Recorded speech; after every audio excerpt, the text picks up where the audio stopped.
एक पर सुल्तान खड़ा है, मत चूको चौहान। और तबर बात चूका तो दुर्गति हुई देह की, देश की। अगर बात चूकोगे तो दुर्गति होगी देह की। चंद्रमदाई का एक कथन कह करके कि बट बटो, बटने के साथ तुम्हारे साथ नाइंसाफी हुई है, और अगर एक हो करके चलोगे तो तुम्हारी सत्ता तुम्हारे हाथ में होगी।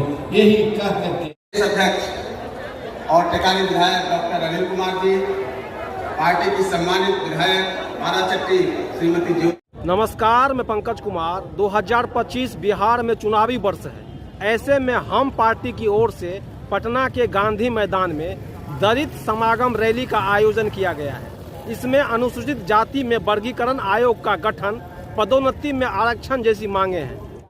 आबादी के दृष्टिकोण से हम सबसे ज्यादा हैं, 30% से नीचे हम लोग नहीं हैं, लेकिन सत्ता किसके हाथ में है आप लोग जानिए। बाबा अम्बेडकर ने हमको दलित बनाया था, हमको अनेक जात में बांटने का काम नहीं किया था, और एक दलित के रूप में ही 1956 में बौद्ध धर्म को अपना करके वो दुनिया से चले गए। हम लोगों को सीख लेना चाहिए कि बाबा साहब, जितनी आबादी उतनी हक की सियासत में बिहार में इन 27 जातियों का क्या होगा जिनकी आबादी 1000 से भी कम है। भास्कर जनजाति से जुड़े महज 37 लोग हैं, यदुपतिया से 93 लोग, कोरक से 102 लोग, सोता से 107, हो से 143, बिरजिया से 169 लोग हैं। और आज कहते हैं हमको इंदिरा आवास दे दो, आज कहते हैं हमको 5 डिसमिल जमीन दे दो, आप कहते हैं हमारे बच्चों को पढ़ा दो। ये कहने की जरूरत नहीं है, आप खुद करने लायक हैं, बशर्ते कि आपकी 30% की जो आबादी है वो एक होकर के राजनीतिक इच्छा व्यक्त करे। वो ऐसा नहीं कर पाए हैं, तो इसलिए आज ये समागम है। यही लिए हम लोग आप लोगों को यहाँ बुलाने का कष्ट किया है कि आप लोग आए। और 2025 में चुनाव होने वाला है। 2025 में हम लोग सम्मिलित निर्णय लें और अपने मन की सरकार को बनावें जो आपका काम कर सके। और कौन काम है उसका तो अभी मांग पत्र में बातें आएगी, लेकिन जो प्रमुख बातें हैं हम कहना चाहते हैं। मेरे भाइयों, अभी सुप्रीम कोर्ट ने एक निर्देश दिया है हम लोगों को, भारत सरकार को, कि शेड्यूल कास्ट जो हम लोग अभी हैं, दलित नहीं हो पाए हैं, शेड्यूल ट्राइब्स हैं, हम लोग एक नहीं हो पाए हैं। इसका उपाय यही है कि हम कैसे इसको बढ़ावें। इसके लिए उन्होंने कहा है कि समाज में वर्गीकरण होना चाहिए, और वर्गीकरण का कुछ राज्यों ने फॉलो किया है, लेकिन हम कहना चाहते हैं, हमारा एक थीसिस है और ये बिहार सरकार के संचिकाओं में भी लिखी हुई बात है कि हमने कहा है कि बाबा साहब कौन मानने वाले हैं। बाबा साहब ने कहा था हमारा गरीबी का मानदंड ये नहीं है कि हम भूखे हैं, हमारे गरीबी का मानदंड ये है कि हम अंगूठा छाप हैं, हम पढ़े लिखे लोग नहीं हैं। इसलिए बाबा अम्बेडकर साहब ने कहा था कि जो पढ़ेगा वो गरजेगा, इसलिए कि पढ़ाई और शिक्षा शेरनी का दूध है, जो दूध पिएगा वो गरजेगा। हम लोग को आज दूध नहीं मिल रहा है, पढ़ाई ठीक से नहीं हो रही है, इसकी जरूरत है। इसीलिए हमारा बाबा साहब ने कहा, और आज जो वर्गीकरण का मामला है, आज हमारे समाज में किस जाति के हो भाई? दलित हूँ साहब, मतलब किस में आते हो? आता हूँ ना साहब, आपकी गाली में आता हूँ, गंदी नाली में आता हूँ, और अलग की हुई थाली में आता हूँ। मुझे लगा हिंदू में आते हो। आता हूँ ना साहब, आपके चुनाव में आता हूँ। जो वर्गीकरण का मामला है, आज हमारे समाज में जनरल समाज 80-85% साक्षर हो गया है। हमारा शेड्यूल कास्ट का समाज 30%, 32% के आसपास हो गया है साक्षर। लेकिन जो हमारे समाज में बहुत से उपजातियां हैं, उनकी साक्षरता दर 7%, 8%, 9%, 12%, 15% है। वो अभी उन्नति के आधुनिक युग के दृष्टि को देखने में बहुत पीछे हैं।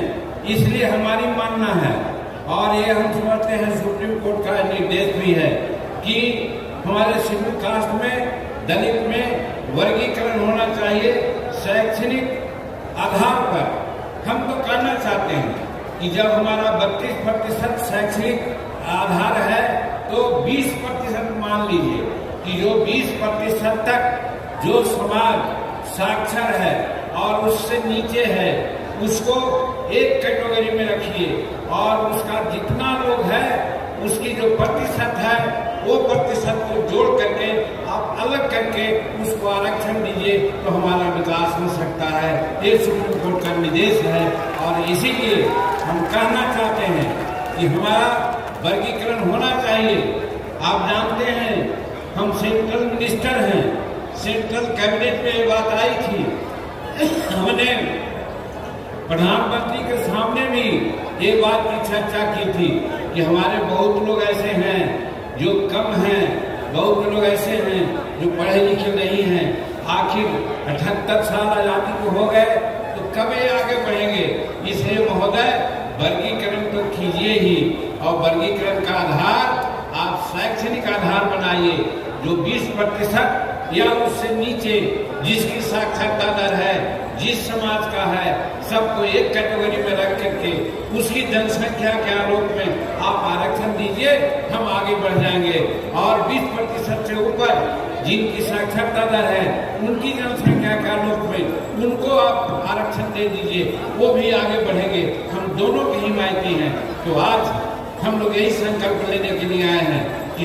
बिहार में 2 दशक से मुख्यमंत्री नीतीश कुमार हैं, लेकिन जातिगत सर्वे में कहा गया है कि बिहार में 47.67% लोग 20,000 रुपया से कम कमाते हैं, 34% लोग 6,000 रुपया से कम कमाते हैं, सिर्फ 4% लोग 50,000 रुपये से ज़्यादा कमाते हैं। अनुसूचित जाति में 42% लोग गरीब हैं, अति पिछड़ा में 33.6% लोग गरीब हैं, सामान्य में 25% लोग गरीब हैं। बिहार में 33,000 भिखारी है, 28,000 कचरा बीनने वाले हैं और 1 करोड़ लोग खेतिहर मजदूर हैं। दूसरी बात मेरे भाइयों, बड़ी चर्चा है, सब लोग कहता है शेड्यूल कास्ट के लोग बड़ी आगे बढ़ गया है। हम करना चाहते हैं क्लास 4 की बात छोड़ दीजिए, क्लास 3 की भी बात छोड़ दीजिए, क्लास 2 और क्लास 1 का बिहार सरकार सेंसस कराने सम्राट जी कहे कि क्लास 1 और क्लास 2 में शेड्यूल कास्ट के जो उपजातियां हैं उनका कितना प्रतिशत है, और अगर प्रतिशत है और नहीं है जिसका, उसको उसी तरह से रिजर्वेशन देकर के उसको भी आगे बढ़ाने का काम करे। तब हम समझते हैं हमारे नीचे वाले लोगों को भी आगे बढ़ने की बात होगी। तो इसलिए इस पर भी ध्यान दिया जाना चाहिए।